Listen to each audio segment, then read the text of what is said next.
अथातो दोषोपक्रमणीयमध्यायं व्याख्यास्यामः। इति हस्माहुरात्रेयादयो महर्षयः। वातस्योपक्रमस्वेहस्वेदः संशोधनं मृदु स्वाद्वं ललवणोष्णानि भोज्यान्यभ्यङ्गमर्दनम् वेष्टनन्त्रासनं सेको मद्यं पैष्टिकगौडिकम् स्निग्धोष्णाबस्तयो बस्तिनियमः सुखशीलता दीपनैः पाचनैः सिद्धा स्नेहाश्चानेकयोनयः विशेषान्मेद्यपिशितरसतैलानुवासनम् पित्तस्य सर्पिषः पानं स्वादुशीतैर्विरेचनम् स्वादुतिक्तकषायाणि भोजनान्यौषधानि च सुगन्धिशीतहृद्यानां गन्धानामुपसेवनम् कण्ठे गुणानां हाराणां मणीनामुरसा धृतिः कर्पूरचन्दनो शीरैरनुलेपः क्षणे क्षणे प्रदोषश्चन्द्रमाः सौधं हारिगीतं हिमोनिलः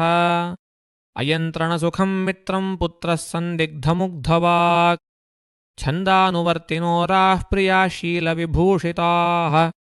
शीताम्बुधारार्भाणि ग्राण्युद्यानदीर्घिकाः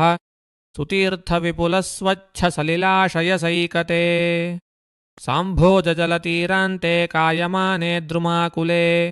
सौम्याभावाः पयः सर्पिर्विरेकश्च विशेषतः श्लेष्मणो विधिना युक्तं तीक्ष्णं वमनरेचनम् अन्नं रूक्षाल्पतीक्ष्णोष्णं कटुतिक्तकषायकम् दीर्घकालस्थितं मद्यं रतिप्रीतिः प्रजागरः अनेकरूपो व्यायामश्चिन्तारूक्षं विमर्दनम् विशेषाद्वमनं व्यूषः क्षौद्रं मेदोघ्नमौषधम्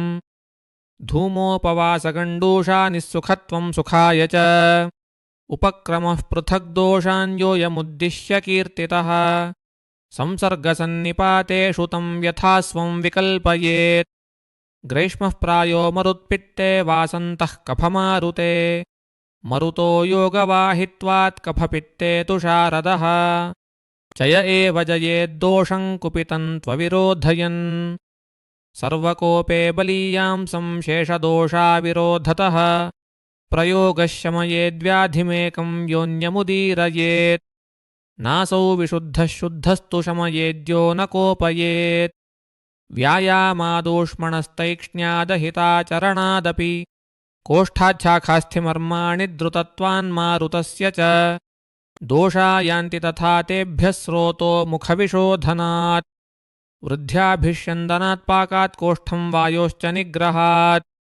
तत्रस्थाश्च विलम्बेरन् भूयो हेतुप्रतीक्षिणः ते कालादिबलं लब्ध्वा कुपयन्त्यन्याश्रयेष्वपि तत्रान्यस्थानसंस्थेषु तदीयामबलेषु तु कुर्याच्चिकित्सां स्वामेव बलेनान्याभिभाविषु आगन्तुं शमयेद्दोषं स्थानिनं प्रतिकृत्य वा प्रायस्तिर्यग्गता दोषाः क्लेशयन्त्यातुरांश्चिरम् कुर्यान्न तेषु त्वरया देहाग्निबलवित्क्रियाम् शमयेत्तान् प्रयोगेण सुखं वा कोष्ठमानयेत् ज्ञात्वा कोष्ठप्रपन्नाश्च यथासन्नं विनिर्हरेत् स्रोतोरोधबलभ्रंशकौरवानिलमूढताः आलस्यापक्तिनिष्ठीवमलसङ्गारुचिक्लमाः लिङ्गं मलानां सामानान्निरामाणां विपर्ययः ऊष्मणोऽल्पबलत्वेन धातुमाद्यमपाचितम् दुष्टमामाशयगतं रसमामं प्रचक्षते अन्यदोषेभ्य एवातिदुष्टेभ्योऽन्यमूर्च्छनात् कोद्रवेभ्यो विषस्येव वदन्त्यामस्य सम्भवम् आमेन तेन सम्पृक्ता दोषादूष्याश्च दूषिताः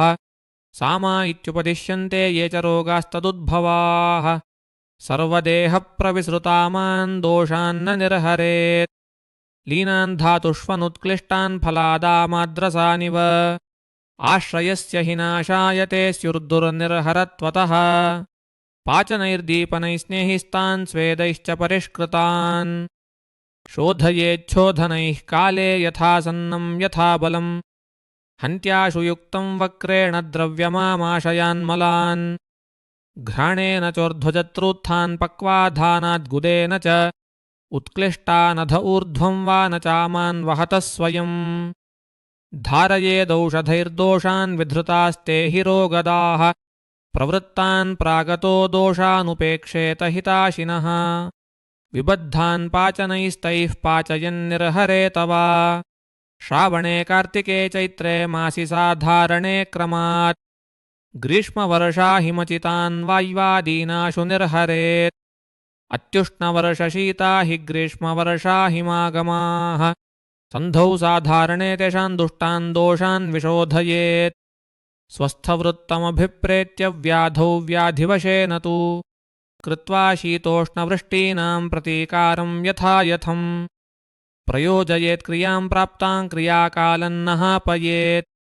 युञ्जादनन्नमन्नादौ मध्येन्ते कवलान्तरे ग्रासे मुहुस्सान्नं सामुद्गन्निशिचौषधम् कफोद्रेके गदेनन्नं बलिनो रोगरोगिणोः अन्नादौ विगुणे पाने समाने मध्ययिष्यते व्यानेन्ते प्रातरास्य सायमाशस्य तूत्तरे ग्रासग्रासान्तयोः प्राणे प्रदुष्टे मातरिष्वनि मुहुर्मुहुर्विषच्छर्दिहिद्मातृश्वासकाशिषु सभोज्यं भैषज्यं भोज्यैश्चित्रैररोचके कम्पाक्षेपकहिद्मासु सामुद्रं लघुभोजिनाम् ऊर्ध्वजतृविकारेषु स्वप्नकाले प्रशस्यते इति श्रीवैद्यपतिसिंहगुप्तसूनुः